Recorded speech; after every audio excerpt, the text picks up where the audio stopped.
तू कहवा सिखलू ए बेटी, कहवा सिखलू ए बेटी हो जोग टोनावा।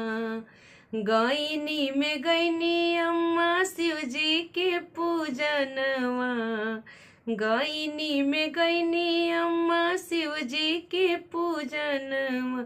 अरे शिवजी दिहले अम्मा, शिवजी दिहले अम्मा ई हो जोग टोनवा। अरे शिवजी दिहले अम्मा ई हो जोग टोनवा। तू कहवा सिखलू ए नदी, कहवा सिखलू ए नदी ई हो जोग टोनवा। गईनी में गईनी भाभी काली जी के पूजनवा, गईनी में गईनी भाभी काली जी के पूजनवा। अरे काली जी दिहले भाभी, काली जी दिहले भाभी हो जोग टोनवा। हम हमें सिखनी भाभी ई हो जोग टोनवा।